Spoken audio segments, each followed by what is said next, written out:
Hi everyone, since we're reading Toys Go Out, it's Cartoon Miss Kazmarek here to read you Chapter 5 from Toys Go Out. How Lumpy got on the big high bed and lost something rather good looking. Toys Go Out, Chapter 5. How Lumpy got on the big high bed and lost something rather good looking. Every night, Stingray goes up on the big high bed to sleep. Lumpy, Plastic, the one-eared sheep, and the toy mice all stay on the floor. The bed is a nice place to be. It has a warm patchwork quilt and 4 fluffy pillows. On the table next to it stand a glass of water and a stack of books.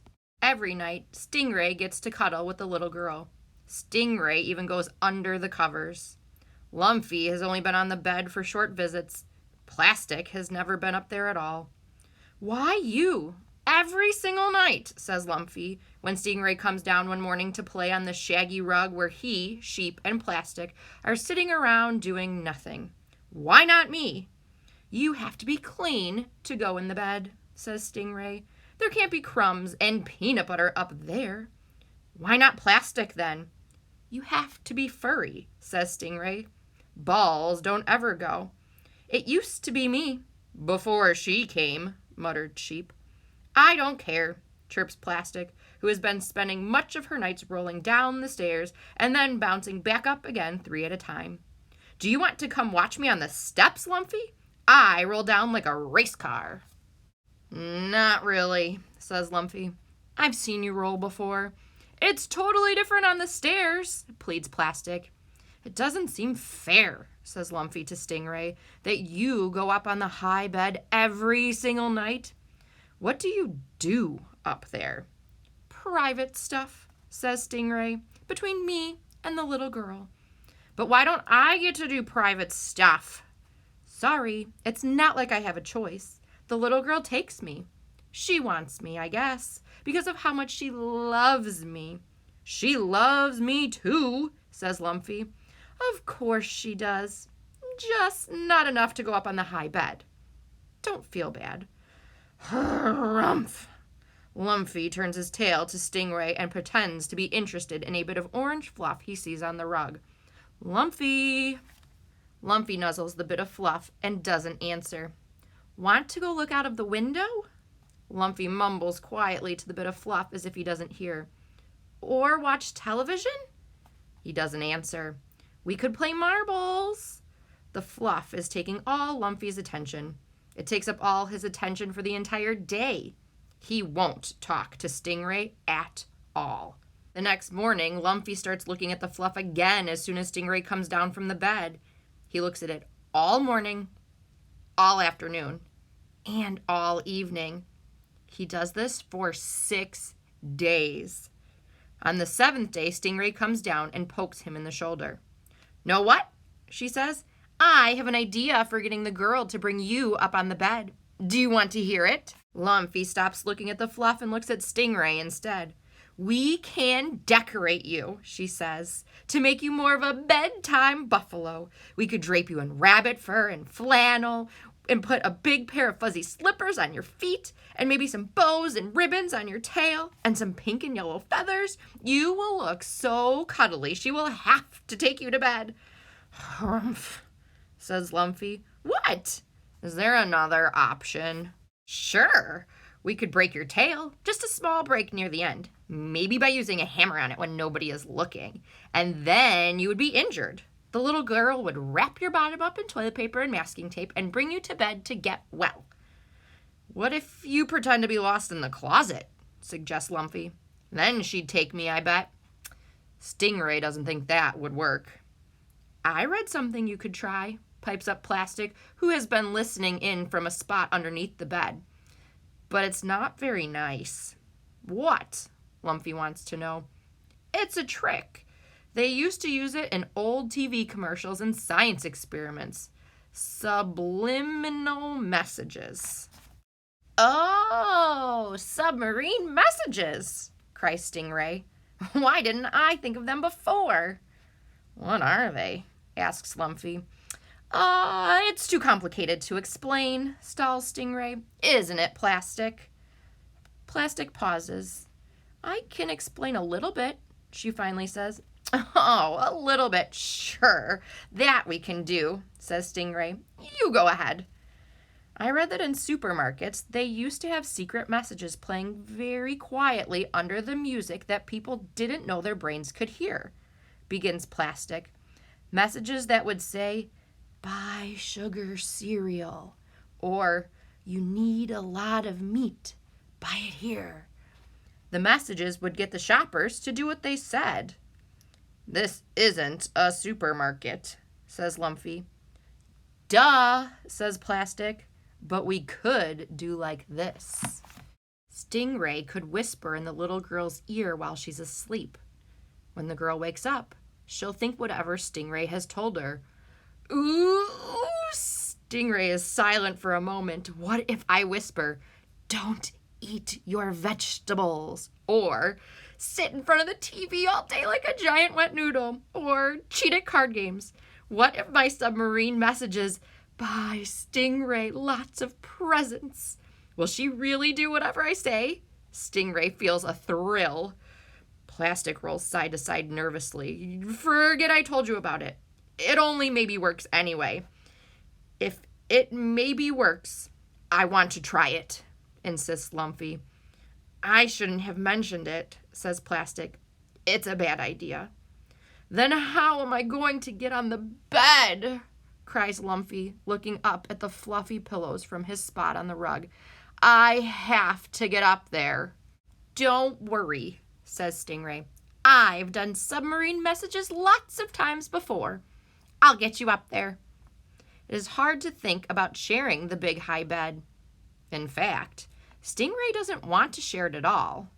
But even more, she doesn't want Lumpy to ignore her and stare at his bit of fluff all day. That evening, Stingray stays awake while the little girl falls asleep.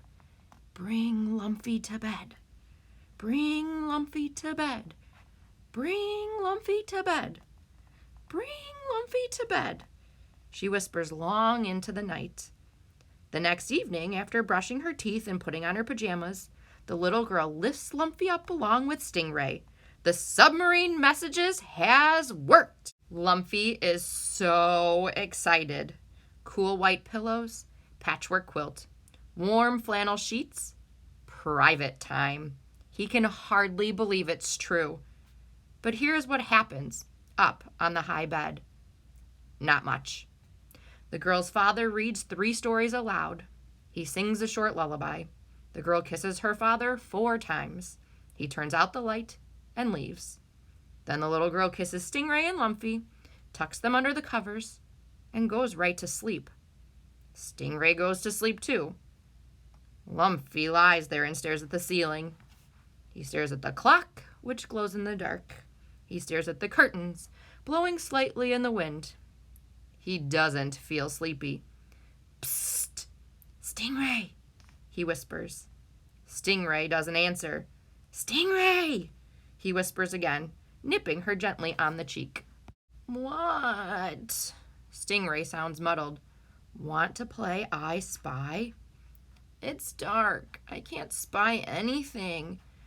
I need a drink of water, moans Lumpy. No, you don't. Then I need another story. Will you tell me a story? I can't think of one now, says Stingray. I'm trying to sleep. Want to sing Camptown Races? No. Just a little bit. I think it will help me relax. Camptown Races, sing along. Doo-dah, doo-dah, mumbles Stingray softly and closes her eyes. Lumpy stares at the ceiling again. He stares at the clock. He stares at the curtains. He still doesn't feel sleepy. He crawls to the edge of the high bed and looks down. The toy mice are playing leapfrog. Plastic is reading one of the big books and rolling slightly side to side. The one-eared sheep is laughing with the wooden rocking horse in the corner. Lumpy sighs and rearranges himself on the bed. The problem is, he usually stays up late. This time of night, he likes to be doing stuff. Playing marbles or checkers or pick-up sticks, something. It is not his bedtime yet, not even close. Bonk! Lumpy jumps down. It hurts his bottom when he lands, but he doesn't mind. He is so happy to be down again that he kisses all 4 toy mice with his buffalo mouth and then trots over to Plastic and offers to watch her roll down the staircase. Every night after that, the little girl takes Lumpy to bed with her. Lumpy feels he's got it made. All the importance and extra kisses of going to sleep on the high bed, and none of the boringness. He just waits until the girl is asleep, then hops down, bunk, and lives it up until midnight, when he, very cleverly, positions himself below the edge of the bed so it looks like he fell off by mistake, and goes to sleep till morning. Stingray feels his behavior is disrespectful. "It's an honor to sleep on the high bed," she complains. "You're not taking it seriously." She, Lumpy, and Plastic are watching cartoons in the living room while the little girl is at school. "I'm not sleepy at 8, Lumpy says, when the show goes to a commercial. "Fine then," says Stingray. "Don't get up on the bed." "It's not like I have a choice now." Lumpy is smug. The little girl takes me. She wants me, I guess, because of how much she loves me. "When it's bedtime," explains Stingray, "you're supposed to get in bed and stay there until morning." "Why?" "Because people bigger than you want you to," pipes up Plastic. "That's why." "Who knows the difference?" Lumpy asks. "The little girl doesn't know I'm hopping down." "I know," says Stingray, "and I don't like it." What she doesn't know won't hurt her, and I'm not sleepy at 8. Lumpy goes back to watching the cartoon. But the little girl is no dummy. She notices Lumpy on the floor each morning by the side of the bed. One night, she gets a length of shiny green ribbon and ties it to his tail. She ties the other end to her bedpost. "You won't fall out now, sweetie buffalo," she says, kissing his head an extra time to make up for all the bumps he must have suffered in his falls. "Stingray, look at my tail," whispers Lumpy when the lights are out and the girl's asleep. "Take the ribbon off." "Nope." "Why not?" "The little girl wants you to have the ribbon. She goes to school. She knows what's best for you." "I know what's best for me," says Lumpy, "and this ribbon is not it." Stingray wrinkles her nose. "You got covered with peanut butter, and then you got covered with jam, and then cookie batter, and hummus, and soy sauce. You're always getting dirty. How is that someone who knows what's best?" "I'm older now," says Lumpy. He walks to the edge of the bed, stretching the ribbon tightly. He leans forward and feels the pull on his tail. "Stingray, help me," he cries. "I'm tied up like a balloon." "You wouldn't be if you stayed where you belong." "My tail is killing me," says Lumpy, lying. "I need to get down."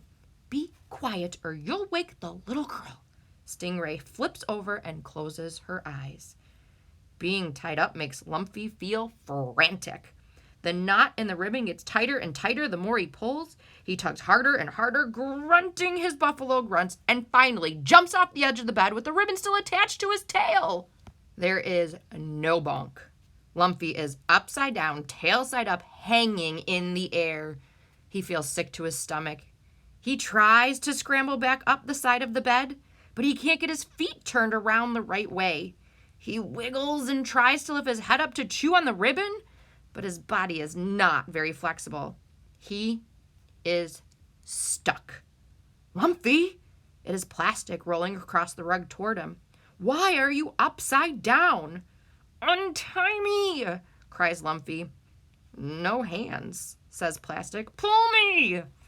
"No arms." "Chew through the ribbon." "No teeth," says Plastic. "It's normal for a ball." "What can you do?" "Bounce." "Bounce me then," says Lumpy. "Please." Plastic rolls back to get a good start, and then she bounces herself hard at Lumpy, banging him against the side of the bed. "Harder!" cries Lumpy. Plastic bounces harder, and again, and a really hard bounce. There's a ripping sound. You're breaking the ribbon," cries Lumpy. "Keep going." Plastic does. Another ripping sound. Again, I'm almost down. One more bounce, and Lumpy crashes to the ground. Bonk! He lands on his bottom, just like before. Only, it feels different.